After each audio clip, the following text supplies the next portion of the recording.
বসন্ত এসে গেছে আর বাসন্তী পোলাও হবে না তা কি হয়। আজ বানিয়েছিলাম বাসন্তী পোলাও সাথে পরক কষা। বাসন্তী পোলাও বানানোর জন্য চালটা প্রথমে মেপে নিলাম। এবার চালটাকে ভালো করে ধুয়ে নিয়ে জল ছড়িয়ে কিছুক্ষণের জন্য রেখে দেব। এবার এখানে পরক কষা বানানোর জন্য মাংস ফুটন্ত গরম জল দিয়ে ভালো করে ধুয়ে নেব।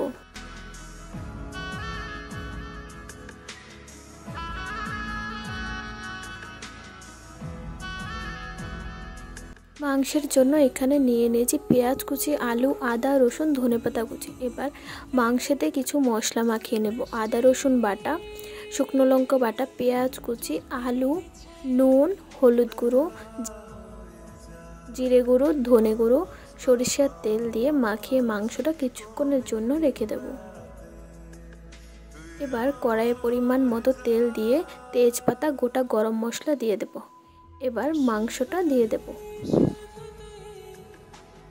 মাংসটাকে ভালো করে কষিয়ে নেব।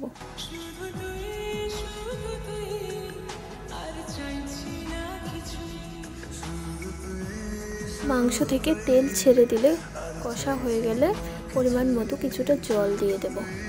জলটা শুকিয়ে একদম গ্রেভি হয়ে গেলে গরম মশলা, ধনেপাতা কুচি ছড়িয়ে দিয়ে নামিয়ে নেব।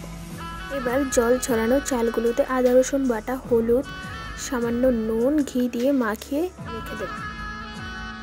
কিছু বাদাম ভেজে নেব।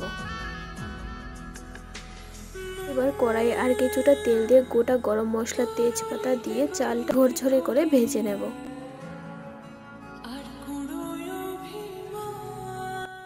বাসন্তী পোলাও একদম ঝরঝরে বানানোর জন্য যে কৌটো দিয়ে চালটা মেপে নেব ওই কৌটোর 1 কৌটো চাল নিলে 2 কৌটো জল দেব, তাহলে পোলাওটা একদম ঝরঝরে হবে। জলটা দিয়ে ঢাকা দিয়ে দেব।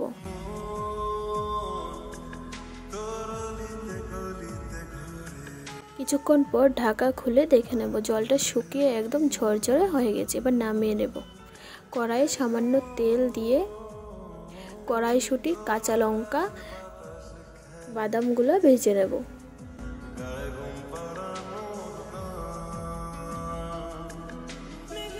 এবার পোলাওটা দিয়ে সামান্য গরম মশলা, চিনি দিয়ে পোলাওটা নামিয়ে নেব। যারা পর্ক মিট খেতে ভালোবাসো তারা অবশ্যই বাসন্তী পোলাওয়ের সাথে পরক কষা একবার ট্রাই করে দেখবে।